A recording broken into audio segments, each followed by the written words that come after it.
Welcome into the New Orleans Saints podcast. You'll hear from players, coaches, broadcasters, and writers that cover the NFL on a daily basis. The New Orleans Saints podcast starts right now. Here's your host, Erin Summers. Welcome into the New Orleans Saints podcast. I'm Erin Summers. Today we are talking the NFL schedule release and Steve Gleason's new book, A Life Impossible, Living with ALS, Finding Peace and Wisdom Within a Fragile Existence. It's something that he did with Jeff Duncan, who works here at NOLA.com, The Advocate. We're going to talk to Jeff Duncan as our guest today about both topics because who better to talk to than the person who actually went through the entire process with Steve himself. A lot to get into. Let's bring in Jeff Duncan now with John DeShazier and myself. Jeff, thank you so much for joining us on the New Orleans Saints podcast. It's been a pretty eventful week. Rookie minicamp leading into the schedule release. And then, of course, you are on this big book launch with Steve Gleason on his new book. So you've been busy, I'm sure. We definitely appreciate you taking the time to join us on the podcast today. Yeah, Erin, thank you for having me. You know, it's been hectic, but I always say it's a good kind of hectic, right? I mean, you're doing a lot of fun things and everyone's excited this time of year for the Saints. Everyone's undefeated at this time of year. So there's hope and optimism, and that's always fun to get to see all the new players coming in and joining the team. Speaking of what's ahead and everybody being 0-0 right now, undefeated, the schedule came out this week. What stood out to you off the bat? Well, you know, that's always exciting. I mean, JD will remember this. I mean, it used to not be this big a deal. I mean, it's crazy how it's like Christmas now. I've never seen anything like it. The NFL never ceases to amaze me how popular it's become, and schedule days a thing unto itself. But the thing that stood out right away was just the toughness of the early schedule. To me, it feels like a very front-loaded schedule, and we always tend to start looking at these things and you naturally think wins, losses. But I'll remind people, a year ago, we looked at the schedule and said, oh, the Houston Texans, that's a win for the Saints, right? You know, and you just never know how it's going to play out. You don't know who's going to drop off, which teams are going to start surging. Saints have a whole new offensive scheme and coaching staff. We don't really know what to expect for the Saints early on. So I think that early schedule, though, with the big brand names like the Cowboys, Eagles, Chiefs, obviously the rival Falcons, that's going to be a fun slate and a very challenging slate. But if the Saints can get through that first half of the season, I really think they've got a great chance, to put together a good season on the back end, because it feels like it lessens a little bit in the challenge world. Yeah, absolutely. Cannot start slow this upcoming season for the Saints, especially because the NFC South games are front loaded as well. 5 of the 6 will be done week 10. How challenging is that going to be, or how is that going to affect things for the Saints? Well, I think it's interesting to see, this new staff that's in place, how quickly they can implement their offensive scheme. I mean, everyone's learning it right now, right? So they're going through installations, the early stages of it. But I think that's going to be critical, Erin, is how well they can, translate to this new system, given the difficulty of the early schedule. And, Dennis Allen's talked a lot about, this offseason, they were going to really just put their heads down and work. They didn't care about expectation. I think the Saints go into this season for the first time in a long time without a lot of expectations. And that might be a good thing for this team. They've been picked to win the division. There's been a lot of eyeballs on them. No one's really counting them in this year. And Tyrann Mathieu talked about that. So I like that position. Maybe the underdog position will work for this team. They can just fly under the radar, maybe surprise some teams early, because they are implementing a new offense that people really haven't had a chance to get a beat on. Okay, 3 of the first 5 on the road, 3 of the last 5 on the road. Let's throw it out the window, because look, Sean Payton's coming to town, and that's what people are wanting to talk about. The former Saints coach, the winningest coach in franchise history, is coming to town for a primetime game. How much does that kind of play into this schedule? Because it doesn't look like a primetime sexy schedule, but that has to be one of the sexier games of the season. Yeah, Thursday night, right? Amazon's going to be on national TV. You knew that game was going to be a highlight, JD, right? I mean, and it's not just Sean, right? I mean, there's 9 coaches on the staff that coached here. I think there's 7 or 8 players. There's so many ties in the Broncos organization to the New Orleans Saints. So there's going to be a lot of emotion involved. There has to be. Dennis Allen coached under Sean Payton. Mickey Loomis, of course, hired him. So it's going to be an incredible night in the Superdome. I think it's going to be funny. I mean, is Sean Payton going to know what locker room to go to? I mean, he's going to be in the other locker room. He's going to be on the other sideline. It's going to be weird seeing him there. But you and I and Erin, we all know how Sean Payton is wired. I mean, he is not going to sleep that week game planning to win that game. Now, whether they win or not, I don't know, but I guarantee you they're going to be ready to play. That's just how he's wired. He loves nothing more than going on the road, winning a game in tough conditions. I mean, I can remember so many times when he was the coach of the Saints and they'd win a tough road game where they were underdogs and he'd have the planes circle the city on their way out and look down on the stadium, do a victory lap, if you will. I mean, that's what Sean Payton is wired to do. So the Saints obviously know that too. And Dennis Allen, I'm sure, will have his team ready. But that's, for me, going to be the most fun game to cover all year. Look, I was about to mention that if the Denver team buses are making circles around the Superdome, it has not been a good night for the Saints. I can guarantee you that. And now, how has the NFL managed to really make this schedule launch every year into a mini Super Bowl? Because, I mean, as you mentioned, it didn't used to be this way. And now it's like we're sitting with bated breath waiting to see who a team is playing, and we've got no idea what that team's going to look like in November. But man, we're sitting around like fingernails digging in couches. It will not surprise me, JD, if down the road they make it like a 2-week thing where they just announce one game a day or something. I mean, they're just going to dominate the offseason. I could see that happening, Erin, with the draft. Now we've got 3 days. I could see them having one round a day for 7 days a week. I mean, it's insatiable, the demand right now from fans for the product. And I think the teams and the Saints staff does an incredible job with the schedule release videos.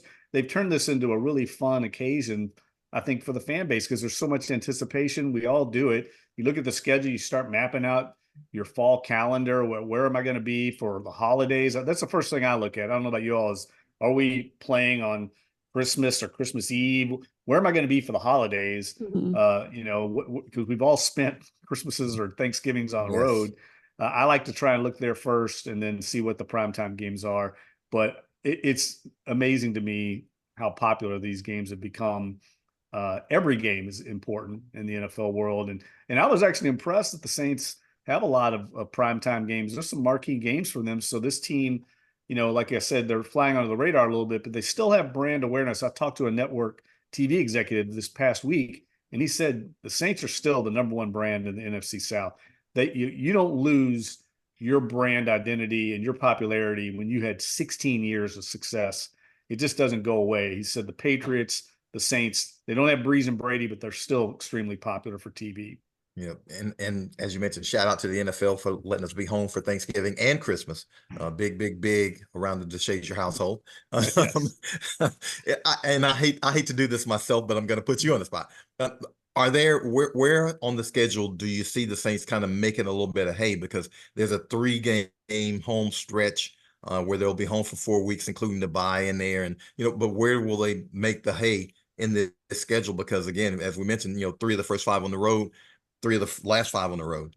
Well, I like it right after they come back from LA. They play the Chargers out in LA. That's actually a national TV game in the 4 o'clock slot, 3 o'clock our time. But then they come back, they get Carolina on the road. That's always a game the Saints have traditionally played well at. They get Atlanta at home. You're going to be ready. And then you get the Browns in the Dome going into your bye week. I think that's a critical stretch because we've talked about how difficult that first 7 or 8 games are going to be. I think if the Saints can be around 500, JD, going into those last 3 games, I think they could easily sweep those 3. And then you heal up in the bye week in late November, and then you get ready for the stretch run. And we all know, look, this division's wide open. There's no Goliaths in the NFC South. At least we don't think. And I think the Saints have every right to think they can win this division. They came close the last 2 years. And I just feel like they're due some things to start going their way. They haven't had a lot of breaks along the way. And so much of this game is breaks and injury luck. And when you play teams, when I first started covering the league a long time ago, Jeff Fisher, of all people, told me, he goes, the schedule is so overlooked in how a team does when you catch a team, right? Like a good example, I think about this Broncos game we were talking about. That's a big game for the Saints. It's going to be emotional for the Broncos too. Then how do you get back up the next week? You're flying out to the West Coast. You're playing a team you don't play a lot, the Chargers. You've had an emotional primetime game. If you win it, your head's in the clouds. Can you focus again? So the Chargers are catching the Saints, I think, at a good time because you're catching them after that. But if you played them later in the season, you might not have that. So it's a lot of idiosyncrasies and nuances to the schedule when you play a team, if you catch them with their quarterback down, like the Saints did last year a few times. So it's hard to read it now and say how it's going to play out because so much can happen during the season. Yeah, it's going to be hard to predict at this point. And then even when you get closer to the season, what's going to happen. I love how people try to come up with what they think that the record's going to be before the season even starts. But I don't know how many people have ever guessed it exactly right. The one thing that I want to ask about the Broncos game, we see it all the time on the Pelican side where they do tribute videos to players when they come back and play. How are we handling things with Sean Payton coming back to the Dome? Well, look, I think a lot of people say, rightfully so. I mean, we're a very, tribal city. I think we love New Orleans. We love our teams. We love our food, our culture. It's all about us, right? And now Sean's not one of us. He's one of them. So he's going to get I think part of the stadium's going to give him a rude reception. But I think a lot of people will still remember him fondly. I know this, internally in the organization, Mickey Loomis, Dennis Allen, they're still very good friends with Sean. I know he still talks to them. I think they flew back from the combine together on the same plane to come back to New Orleans. I think they play golf together. So I think organizationally, yes, Sean will ruffle feathers by stealing away some key staffers from time to time. But I know there's a lot of love. I know from Mrs. Benson on down for him. And I expect that to kind of carry over if there even are some boo birds in the crowd. Yeah, I think it might be a faux rage because look, I don't think anyone is fond of the way it ended, but we've got to remember that this was not a good franchise that Sean Payton took over. And he carried it to heights that it had never seen before and won a Super Bowl. And I think people will be more than appreciative of that than they will be of the way it ended and those kinds of things. So I expect them to have, a smattering of boos, but I think people understand and appreciate what he meant to the franchise and the city. Yeah, and I want to see how he handles it, you all. Like, how crazy he gets during games. Yeah. I mean, he's doing the skull clap up in Minnesota. He's doing the choke sign to Devontae Freeman. Like, I mean, he's going to be so wound up for that game. You just don't want him to be winning and turning around, yelling to the crowd, "Who that?" those are the things you don't want. I know. It's going to be so fun to watch, though. He's going to be so wound up, and that's the way Peyton is. But I agree with you. Look, one day his name's going to be hanging in the Ring of Honor in the Superdome. And when that day comes, I'm sure he's going to get a great reception. But he's the enemy right now. And if they win that game, he's going to get a lot of boos heading out that tunnel, I guarantee you. Yeah. Yeah. I mean, you make a good point about how emotional it's going to be for both sides and getting up for that game and then having to focus on the game after that. Definitely a highlight of the season. But we wanted to take this time to talk to you about the book that just came out with Steve Gleason. You helped him co-write that, A Life Impossible, Living with ALS. What went into that process for you and how did it come about? Well, Erin, Steve and I have been kind of close for his entire tenure here in New Orleans. I mean, he started with the Saints in 2000. That's when I started covering the team. That's, of course, how old I'm dating myself here. But when my first year covering the team was Steve's first year. So our careers kind of dovetailed. Mm-hmm. And then I became friends with Steve and Michelle after he retired. Was close to him when he got diagnosed. I was the one that worked with Steve on his original story for the Times-Picayune to announce basically publicly that he had been diagnosed with ALS. So we've been close the entire time he's been in New Orleans for two plus decades. And when we talked about originally considering a book project, it was actually 3 years after he'd been diagnosed, and he was in the middle of if any of the viewers saw his incredible documentary that he did back in 2015, 16, he was going through that project at the same time. It wasn't really good timing, so we decided to put it on the back burner. And I think it worked to the advantage of the book because Steve and Michelle now have had a much longer time on this journey with ALS. I think it's given them perspective and a lot of life lessons they've learned along the way. I think the book is much better now than it would have been if we had come out with it 3 years into his diagnosis. He knows so much more about what this journey he's on. They've had 2 children since then.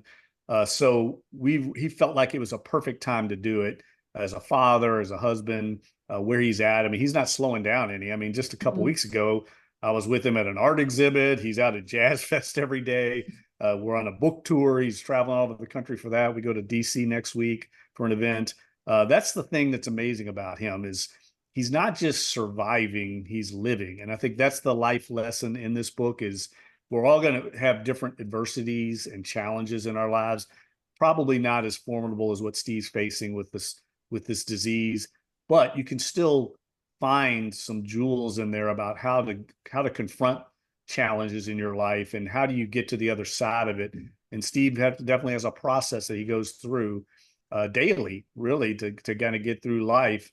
And I know Thomas Morstead used to always tell me, he's good friends with Steve. He said, Steve is a daily dose of perspective for all of us. And I think if you read the book, you'll come away feeling the same way. Having read the book, I can attest to that. I'm I would consider myself fairly emotionally, stable or whatever, kind of stoic. Right. But I was an emotional wreck reading that book. I mean, tears and, anger and, the whole gamut, because there were just some things that I didn't know and some things that honestly, I guess if I wrote a book, I don't know if I would have wanted to share with the entire world. There was some stuff in there that he and Michelle shared that I don't even know if I want to tell my wife. Yeah, but no, it took courage to share that stuff. So what was it like, I guess, emotionally for you? Because I mean, it had to really drain them to, go through, you read about the marital issues and, it's enough to have ALS, but, you read about the guilt he has as a parent because he can't do the things that he wants to do with his kids. And, he can't really, he doesn't feel like he's carrying his weight, in the marriage at times and those kinds of things. Yeah, JD, great point. And I mean, look, that we had those conversations before we started the project, and Steve and Michelle were adamant, just as they were with the documentary, that they wanted to tell the raw, unvarnished truth about their lives. And that takes courage to do. You're basically revealing a lot of frailties as a human being, but that's the way they want people to see them. They don't, we all tend to put people up on pedestals sometimes, and Steve's, often referred to as a hero or an icon, and he shuns that because he says, look, we're just human beings trying to get through a difficult situation. And I think that comes across in the book. And it was very emotional. I mean, there were nights where we were writing this and having conversations about how scared they were to lay it all out there, to bare their souls and some of their secrets to the world. But they said, look, this is not a Disney movie. It's not a after school special. This is the real truth of what this disease can do to even a thriving, loving couple like Steve and Michelle. It's insidious disease. It affects everyone, not just the person that's been diagnosed. Steve says all the time, we were diagnosed in January of 2011. I think that's a good way of putting it because everyone is affected. But I have great admiration for them as a journalist. We always are seeking the truth, and they were willing to put the truth out there, even though, it would have been easy I think the story would have still been powerful without it. But I think it makes the story even more powerful when you see how they confronted these issues and got to the other side and are still having this successful family life that they're existing right now with their 2 children. Is there one story or something that you guys talked through during the process that surprised you? I mean, you've spoken about the relationship that you've had with him, but something that you didn't expect or impressed you about Steve? Yeah, that's a great question, Erin. I mean, I knew a lot of it because Steve fortunately kept a ton of journals. I mean, that's one of the things he and Michelle both did. They were journal writers. So we had all these journals that they kept. So we had like a documentation of their entire lives that we were able to pull from. And really the biggest challenge we had was we had too much content. We had so much reams of material. Steve, famously recorded these 5-minute father-son video logs for his son Rivers. When he was first diagnosed, he knew he wasn't going to be able to speak much longer. Maybe he had about a couple of years. So he started recording these first-person video father-son talks to Rivers that I think were just incredibly, heartfelt. And we could pull all those transcripts, his first words to his son. He still has all these. So that material, the biggest challenge I had in the way we did the writing process was I would take that material, put it together in like a first draft, and we called it the bones of the chapter. I would put the bones together and we would share Google Docs as a writing team. I would send it on to Steve and Michelle, and then they would get in there and what I would call put the heart and soul, like the stuff I don't know. I wasn't in the middle of that situation. Only they could fill in the blanks there, and they would fill in either dialogue, how they felt during those moments.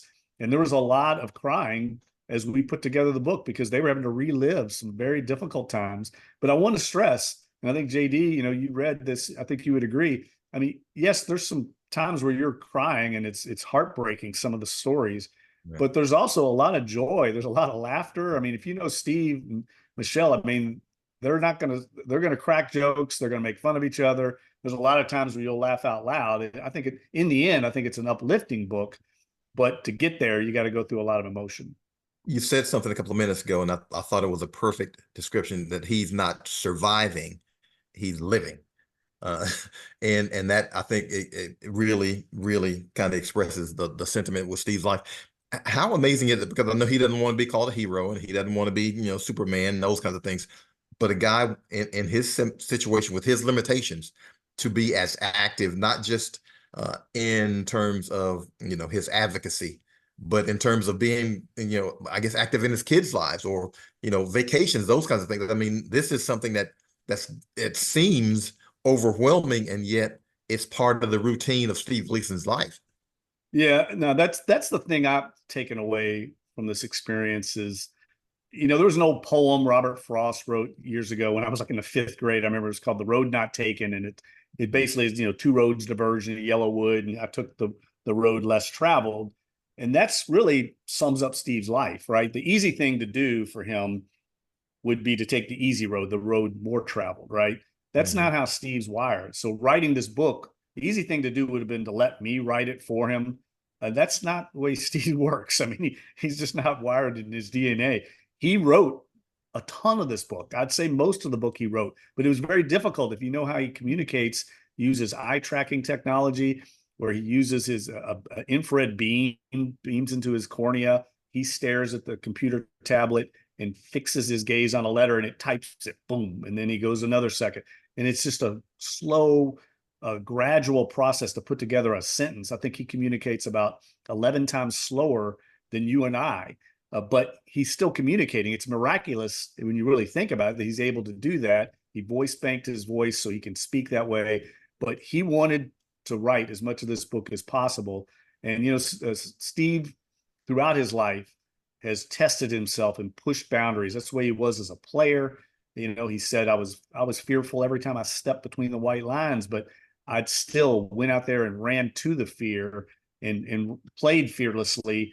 And that's how I, encounter life. He does the same thing as a surfer. He was the guy. I mean, Sean Payton said once, described Steve to me this way, and I think it's the perfect way to describe Steve. He said, you might be on a canoe trip with your buddies or your friends. You're going down the river, and all of a sudden you hear the roar of a waterfall up ahead. You dock your boats over on the bank, and you look down over the waterfall, and there's a deep pool at the bottom, and you're looking down, and everybody's wonder how deep that pool is. He said, Steve's the one that jumps.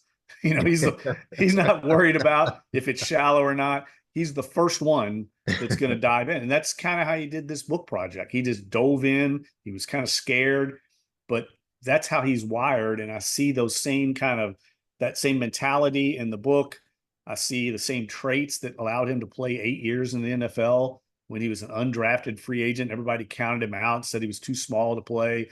Those same traits of attention to detail, discipline, drive. I mean, he just used those traits and applied them to the book. And that's why I think it's become a successful project. And it's probably the same thing he does, I have no doubt, with Team Gleason. It was basically a grassroots organization. They started with his family, and now it's the largest ALS advocacy group in the world. Same traits. There's a reason some of these people we've encountered, especially with the Saints, the Drew Breeses of the world, DeMario Davis, why they're successful in everything they do. And Steve certainly is the same way. How important was it for you to be involved in this project? Because he could have chosen, hundreds, thousands of other people, but he trusted you. He knows you. And how important, I guess, was it for you to be involved in this project? Because it seems like I know Steve says he's not going to write another book. Right. So this might be it in terms of books for him. And you are one of the guys who has your name on it with it. Well, look, I'm obviously was honored and very grateful to be a part of this. I mean, it was an extraordinary experience. I don't know if I'll ever have another experience like this in my career, but I think because I knew the story, that's very important to Steve and Michelle, is that you understand their story. And I certainly did. I knew it. And we were fortunate, JD, in that Knopf, our publisher out of New York, they got it right away. So they allowed us to tell the story the way Steve and Michelle wanted to tell it. They didn't want it to be some, hero worshiping story. They wanted it to be the real deal. And you had to get someone to understand that. I certainly knew that's the way that they were going to tell the story. So I think they were comfortable with me. And I think they knew that I would be here on site with them every day, putting together the project. And obviously I was extremely honored to do it because I knew how important this was for Steve. He said, this is a legacy project for me, for my children, for my family. I'm going to get one shot at it and I want to do it right. And so fortunately I knew his story and could help him tell it that way. The one thing I had to learn though, is just how, JD, I've never done this. I've never written a story in another person's voice. So, that's a little bit of a challenge as a writer is, I'm used to writing in my voice for, 30 years or 25 years. All of a sudden I'm having to write like Steve. And that took a little while for Michelle and I both, because he has a very unique voice, a very unique, distinct writing style. And that took a little while for us to figure that out. It's early on in the release process. I think it's just been a couple weeks, but what has the feedback been from maybe other people that have gone through ALS? Have you had a chance to hear from anybody about reading the book? Yes, that's a great question, Erin. And we've gotten a ton of response from the ALS community. The event we're going to next week in DC, May is ALS Awareness Month. So we're going to be in DC with a lot of legislators, a lot of people from the Louisiana delegation. We're going to make some presentations, not only about the book, but also about getting some new technology for people that live with this disease. Technology really is a form of a cure that allows them to get through life. And we've had a ton of positive feedback. The reviews have all been great. I really think if we can just get this book in more people's hands and they understand it's not just a book about football, yes, he played football, but there's maybe 3 chapters in the book about sports. It's not just a book about ALS and people living with disabilities. I mean, it's really more of a book about life. But I think if we can get that message across and more people read it and see it, I think they'll be inspired by Steve's story. Because like I said, it applies to everyone. It's not just a book about living with a terminal disease. There's so much more to it than that. But the ALS community is embraced. I mean, for them, Steve is very much a beacon of hope. And he understands that responsibility that he has. And I think it's part of a motivational, approach that he takes to life. He understands that, like, I need to keep going because so many people believe in me. And I'm sure there's some tough days. I know there are, when he gets up and he's tired and it's a difficult quality of life that he goes through, but he pushes himself through and gets through those dark moments to the other side. And that's what's inspiring about his life and his story. Yeah, he may not want to be referred to as a hero, but he definitely is for a lot of people. And I know it's been inspirational for me, just seeing him at different events, seeing him at games, and he is still being such a huge fan and participant in everything that the Saints do as well. Where can people find the book? Where can they get it? Yeah, it's available everywhere pretty much. I encourage people, wherever you're at watching this, if you go to your local bookseller, I'm sure they've got it. It's a national book. And I encourage people, I think we need more local bookstores. So I want you to support them if you can, but it's obviously on Amazon. You can find it online anywhere. And we'll be out and about. I mean, we're going to be in Baton Rouge soon for signings. We need to get over to the Mississippi Gulf Coast. I know the Saints have a huge audience over there. Steve has a lot of fans in that area. And then we'll be going up, like I said, to the Pacific Northwest later in the summer, where Steve's hometown in Spokane, Washington has an event planned, and also one in Seattle. So we're looking forward to that as well, and getting to introduce people to the book. I tell you, we had a reading the other night here locally, and Steve was able to read from chapter 1 in the book. He was able to use his voice banking technology and his eye tracking technology to read a chapter. And I'm not kidding you, there was not a dry eye in the place. Everyone was crying in the crowd. It was pretty emotional. And I think for Steve, the gratification, right, as a writer, when your words are able to move people and you're able to see that for the first time, it was a powerful moment, you all. And I think it's driving him now to do more events. So that's good for all of us. Yeah, I love that. I'm glad that he's able to have that experience, and congratulations to you and you reaching your goal. And now this is the fun part of you all getting to be out in the community and talking about the finished product.